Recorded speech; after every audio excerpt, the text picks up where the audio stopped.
and welcome to the Great at Everything podcast, where we provide awareness, activation, and action plans to help you become great at everything. Everything you are called to and nothing you aren't.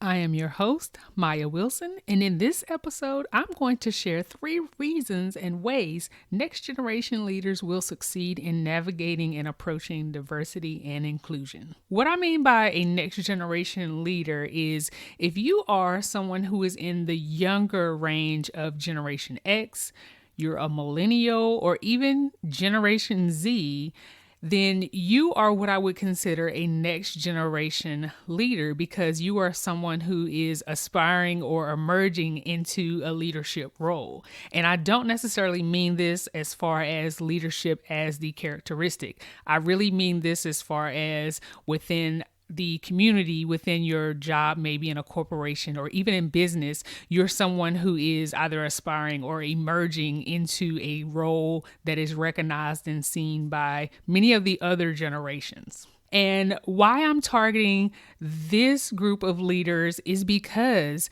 we cannot lead like other generations led. And we certainly can't approach and look at diversity and inclusion the same way that they did, and even the way that some of them still do. Now, me personally, I turned 35 this year in 2020, and this is actually the first time that I would even be eligible to apply to run as a president. So I'm not sure if you're familiar with that, but you must be 35 years old in order to run for president.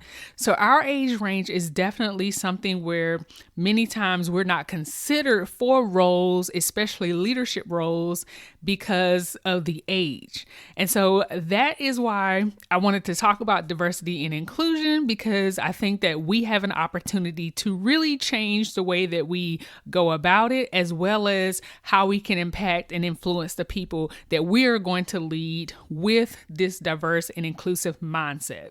Now, diversity and inclusion is something that is big. It is a hot button topic in today's society. But in case you have not ever heard of diversity and inclusion, and I know a lot of companies sometimes change exactly what that means for them, but a lot of them still focus on diversity and inclusion. Sometimes they say inclusion and diversity.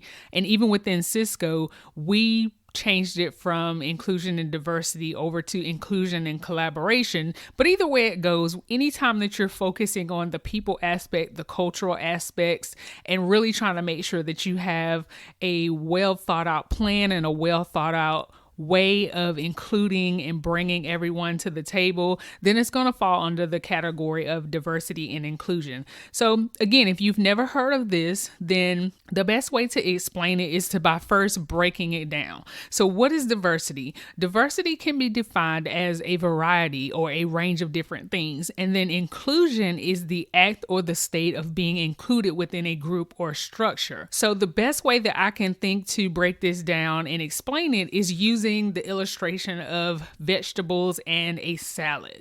So when you think about a vegetable tray is going to have lots of different vegetables, but it's really going to be segmented. So you're really going to be able to define and tell that, okay, this is where the cucumbers are. This is where the tomatoes are. This is where the broccoli is.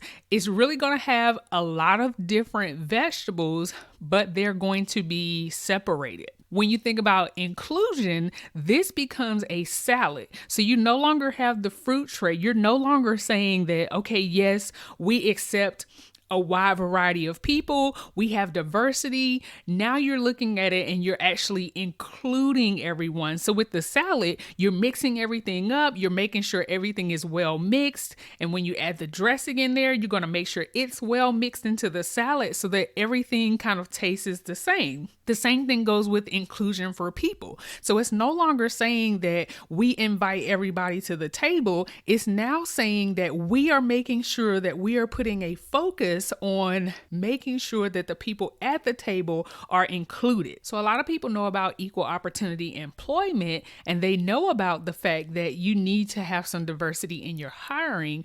But with companies, they really have tried to take it a step further and not only say that, okay, we hire diverse individuals, but what is our company doing to make sure that they actually fit, to make sure that they feel embraced in the culture? What are we doing to make sure that when we hire diverse employees, that we're not just doing it for the sake of counting numbers or checking a box? We're doing it and we're actually putting some thought and effort behind being able to utilize their unique skills and background. What are we doing to be able to make sure that our culture is inclusive to them, moving the needle a little bit to make sure that we have diversity in leadership roles, making sure we have diversity and inclusiveness when it comes to programs and initiatives? So that's a very high level explanation of diversity and inclusion. Is really about making sure that you're bringing diverse people to the table, and not only bringing them, but actually putting some effort forward to make sure that they are included. So making sure that you are adhering to and understanding their culture as well as the culture of your own and the culture of maybe a company or an industry that you work in. So what I stated earlier was that for us as next generation leaders, we cannot lead like other generations led, and we certainly can't look at diversity and inclusion the same way that they did and even still do. This is because we really have to start looking at diversity and inclusion as a holistic thing. And what I mean by that is we have to put a special lens on the diversity and inclusion to make sure that we are doing things that are not only in alignment with ourselves and possibly in alignment with our companies, but we have to make sure that we are doing things in alignment with what our purpose is, doing things in alignment with what is going to allow us to maximize our impact and our influence. Now, for our generation, and when I say ours, I'm going back to the younger generation X, Millennials, and Generation Z. So anytime I say our generation, I'm really talking about those three generations, because for the most part, a lot of us overlap and a lot of us have the same thoughts and the diversity of thought that we have towards things.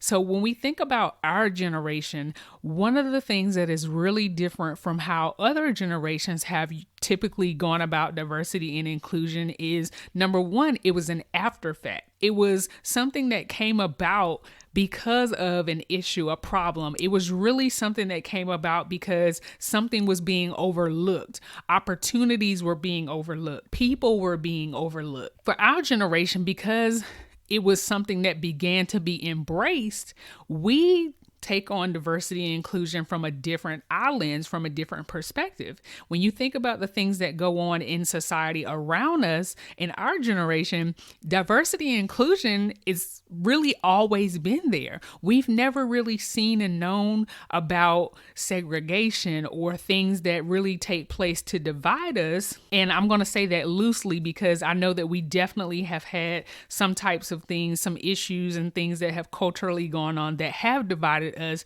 But what I mean is we have not experienced it kind of in a firsthand, widespread kind of manner where people were being either mistreated or looked over for opportunities or looked over just in general because of their diversity.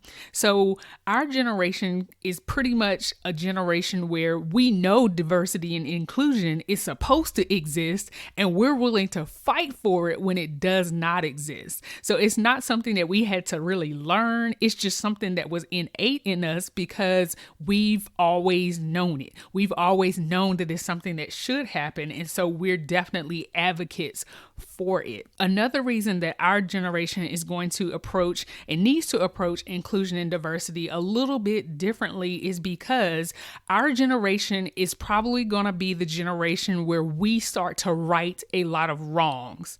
We are going to be the leaders that are going to have to step up and say that this is how things were done in the past. We don't think that that was right. And this is how we think it needs to be done in the future. A few episodes ago, I talked about listening and being able to allow people to just share, not necessarily so that you can condone them, but we really have to be a generation where we are listening, allowing people to voice their concerns, allowing people to voice their fears and their opinions, and listening to what they have to say so that we can problem solve.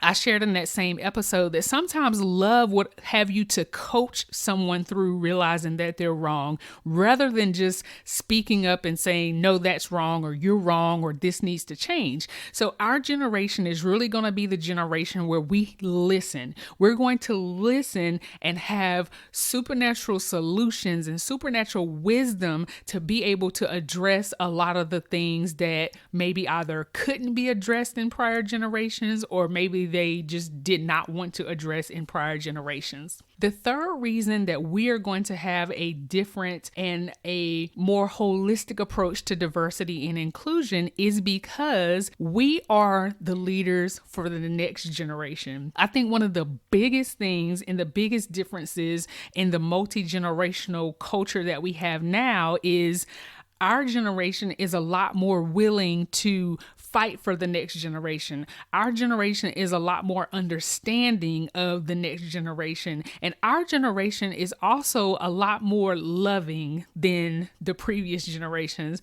And what I mean by that is we've seen so much misfortune. We've seen so many things happen. We've seen older siblings that possibly went off to college, got degrees because that's what mom and dad said to do. That's what grandmother and grandfather said to do. And when they graduated, they had no job. They had lots of debt. They really couldn't find anything to support themselves. We see a lot of people who have student loan debt who are not able to pay it. We just have seen so many things in our generation that it's because you listen to the older generation because that's what they said to do. They said, go to college. They said, get a degree. They said, oh, a bachelor's isn't enough. Go get a master's. They said, make sure that you do the degree that's going to get you paid well. They said to do all of those things because it was partially out of fear. It was a little bit of the fear of they weren't able to do those things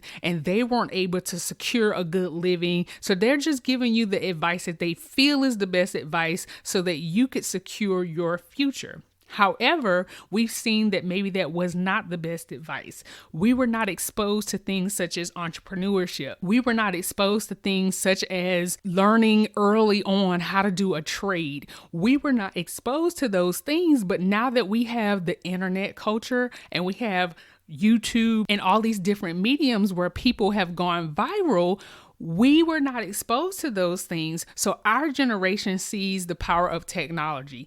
Our generation sees the power of entrepreneurship. Our generation sees the power of not going to school, but maybe focusing on something that will allow us to really be benefited in the future. One of the stories that I like to share is if I had known what I know now, I probably would not have gone to college. And the reason I say that is because when I worked for Cisco, I had a bachelor's and a master's degree in engineering. And when I got to Cisco, I realized that Cisco did not really value degrees. They valued certifications. So if you had Cisco certifications, it almost carried a little more weight than what it would if you had a degree. The reason I say that is because there was someone else who was hired who did not have the Cisco experience that I had. However, he had a Cisco certification. He had the top level Cisco certification right out of high school. He went into, or I think even during his high school, he went through the Cisco Networking Academy. He worked a few jobs to get some hands-on experience. So when he came to Cisco, he not only had the certifications, but he had a few years of experience with the certification to go along with it.